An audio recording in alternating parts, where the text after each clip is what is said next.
Welcome to VSPM channel. VSPM channel subscriber பண்ணாதவங்க subscribe பண்ணிக்கோங்க. பக்கத்தில் இருக்கிற பெல் பட்டனை கிளிக் பண்ணி பார்த்துக்கோங்க. இன்றைக்கி வந்து பச்சை பயிரில் வந்து சீராளங்கறி செய்ய போகிறோங்க. அந்த காலத்தில் சீராளங்கறின்னு சொல்லுவாங்க. இன்றைக்கி இருக்கிற ஜென்ரேஷனில் சைவ ஈரல்னு சொல்லுவாங்க. இன்றைக்கி சைவ ஈரல்னு சொல்லலாம். அது அன்னைக்கு வந்து சீராளங்கறின்னு சொல்லுவாங்க. அது மாதிரி இது ஒரு ஈரல் தான். இது இந்த பாசி பருப்பு ஒரு 200 எடுத்து, பாசி பயிர் இல்லை, பச்சை பயிர் 200 எடுத்துருக்குறேன்.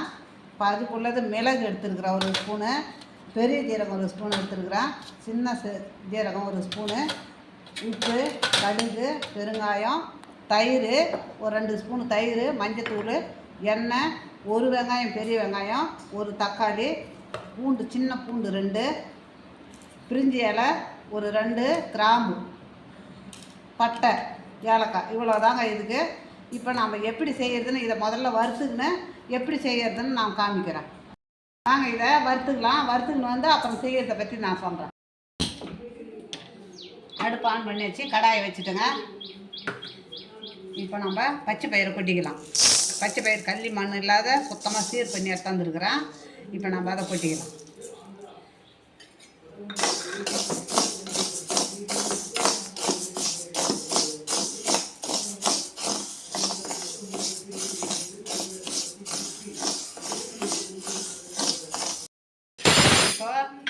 இப்போ ஒரு 60% வறுபட்டுருதுங்க. இப்போ ஜீரகத்தை போட்டுக்கலாம், மிளகை போட்டுக்கலாம், பெரிய ஜீரகத்தையும் போட்டுக்கலாம்.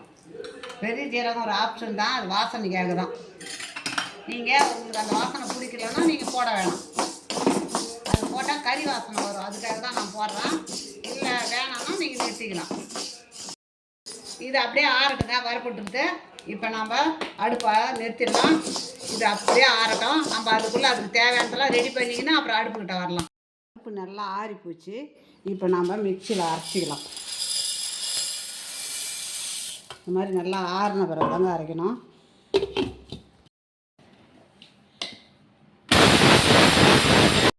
இப்போ இந்த ஸ்டேஜில் அரைச்சி எடுத்துக்கணுங்க. இப்போ இதில் கொட்டிக்கலாம். கொட்டிக்கினா இப்போ அடுப்பில் நம்ம சட்டியில் தாங்க நம்ம ஆவி அடையாக சுட போகிறோம். சட்டியில் தண்ணி வச்சு தண்ணி கொதிக்கிட்டுன்னு அதில் வேடு கட்டி ஆவி அடையாக அதில் தான் சுட போகிறோம். சட்டி பண்ணிட்டா இப்போ தண்ணி ஊற்றிக்கலாம். தண்ணி கொதிக்கிறதுக்குள்ளே நம்ம மாவை பிசைஞ்சு எடுத்துக்கின்னு வந்துடலாம். இதுக்கு எந்த அளவுக்கு தேவைப்படுமோ அந்த உப்பு போட்டுக்கலாம்.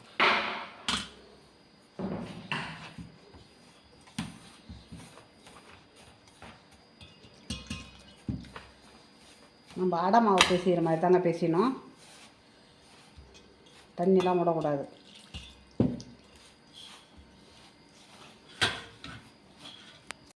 பாருங்க, மாவு இந்த அளவுக்கு தாங்க இருக்கணும் மாவு.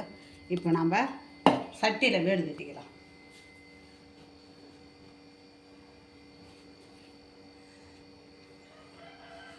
சட்டியில் இது மாதிரி வேடு கட்டி இது மாதிரி டைட்டாக பிடிச்சி கட்டிடணுங்க.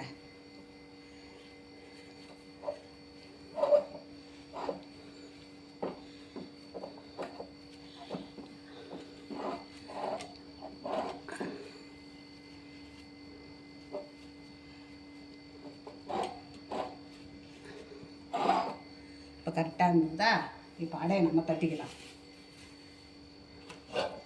இதில் ஒரு துணி போட்டு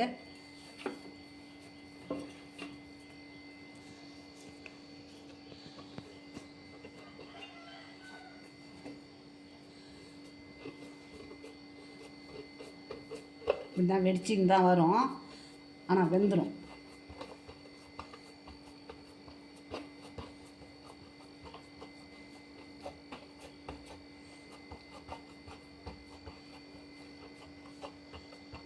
இந்த அடையை இப்போ தட்டிக்கலாம். அடுத்த அடையை அடுத்தபடியாக நம்ம தட்டிக்கலாம். அப்படியே இருக்கட்டுங்க. ஒரு தட்டு போட்டு மூடிடலாம். இந்த தட்டை போட்டு மூடிடலாம், வேகட்டும். போட்டு போச்சு பாருங்கள். இதை நம்ம அப்படியே தோசை திருப்பியால எடுத்துக்கலாம். அப்படியே உடையுது பாருங்க, அப்படியே உடையும்.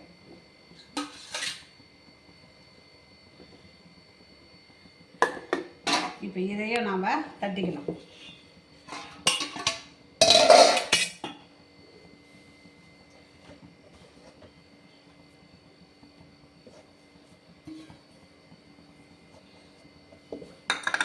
உள்ளங்கை வச்சு தான் தட்டணும். விரலால் தட்டணும்னா இன்னும் நல்லா உடையும். அதை முதல்ல புரிஞ்சுக்கோங்க. இப்போ இதுவும் ஒரு 5 நிமிஷத்தில் வெந்துடும். அப்படியே வேகட்டும். இதை இப்போ நம்ம ஈரல் எப்படி கட் பண்ணுறோம், ஈரல் வாங்கியிருந்தா எப்படிங்க கட் பண்ணுறோம் அந்த மாதிரி கட் பண்ணிக்கணும். ஈரல் சைஸு தான் நம்ம கட் பண்ண போகிறோம். அதே சைஸு தான் கட் பண்ணணும். ஆனால் ஈரலை விட இது அவ்வளோ ஒரு சாப்பிட்றதுக்கு அவ்வளோ ஒரு ஸ்மூத்தாக இருக்குங்க. அப்படி என்ன சொல்கிறது எனக்கு தெரியல. அப்படி ஒரு மாவில் அப்படி ஒரு ஈரலை சாப்பிட்ற மாதிரியே இருக்கும்.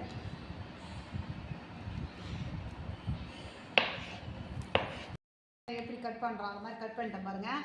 இப்போ வாங்க அடுப்புக்கிட்ட போயிட்டு நம்ம இதுக்கு தேவையானதெல்லாம் நம்ம என்ன பண்ணுறோன்றத பார்க்கலாம். ஊற்றிக்கலாங்க. எண்ணெய் ஊற்றிட்டேன்.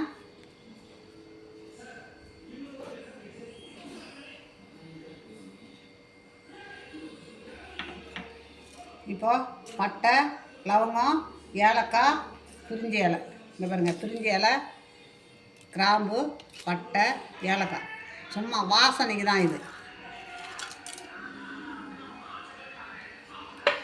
அதிகமாக போடக்கூடாது, சும்மா வாசனைக்கு.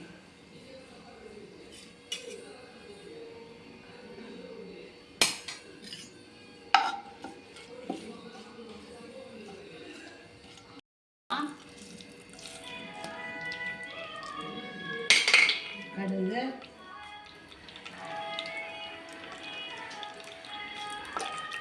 ஜீரகம்,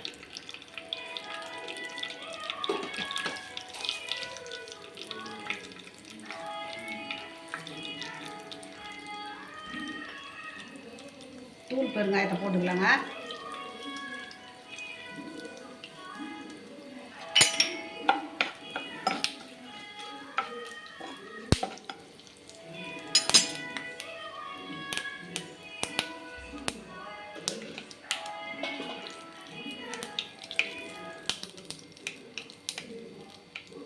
இப்போ ஒரே ஒரு வெங்காயம் அரிஞ்சு வச்சுருக்கிறேன், அதை போட்டுக்கலாம். வெங்காயம் நல்லா வதங்கணும்.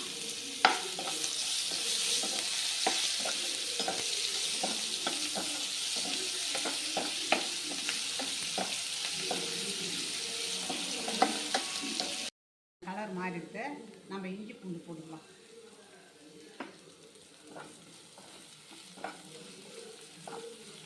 பச்சை வாசனை போட்டோம். பச்சை வாசனை போனால் அப்புறம் தக்காளி போட்டுக்கலாம்.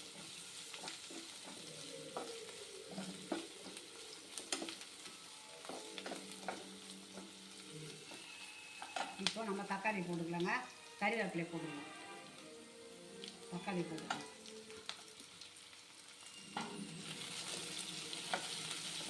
இப்போ மஞ்சள் தூளை போட்டுக்கலாங்க.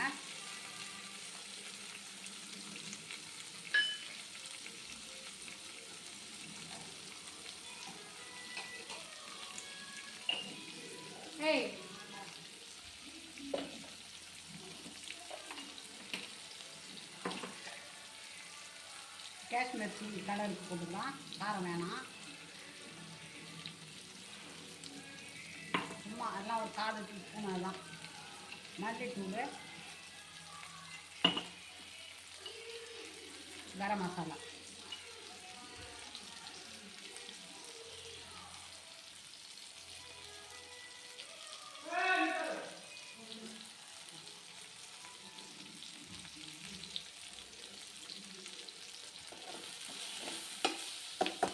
இதெல்லாம் நல்லா வதங்கிட்டாங்க.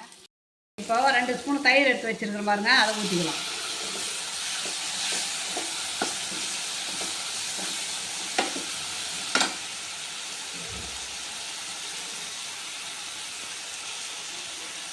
நம்ம பச்சை பயிருக்கு எல்லா உப்பும் போட்டோம். இப்போ இதுக்கு தகுந்த உப்பு தாங்க போடணும். நல்லா வதங்கட்டுங்க.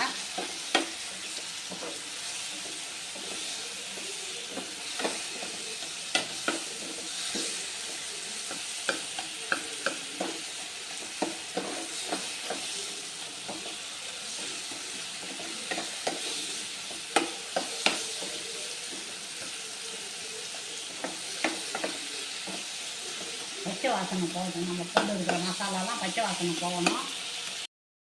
இப்போ கொஞ்சமாக இந்த மசாலாலாம் கொஞ்சம் வேகிறதுக்காக கொஞ்சமாக நம்ம தண்ணி ஊற்றிக்கலாம். அவ்வளோதான், அது வேகட்டும். மசாலாலாம் வெந்து எண்ணெய் பிரிஞ்சிருக்குங்க. நாம் இந்த இப்போ சைவ ஈரலை போட்டுக்கலாம்.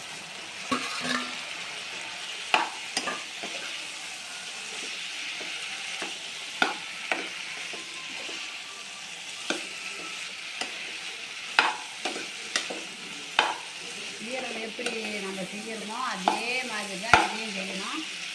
அதை விட டேஸ்ட்டாக இருக்கும்.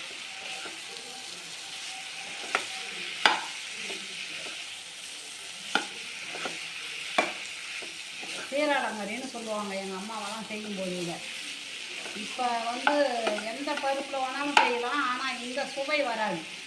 இப்போ தவளை வடையெல்லாம் நம்ம ஆவியில் தவளை வடை சுட்டு அப்புறம் செய்கிறோம்ல, அதை மாதிரி இது நினைப்பாங்க. ஆனால் இதனுடைய டேஸ்ட்டும் ருசியும் வரவே வராது எல்லா பருப்பும் போட்டு செய்யும்போது. இதுதான் ஈரல் மாதிரியே இருக்கும்.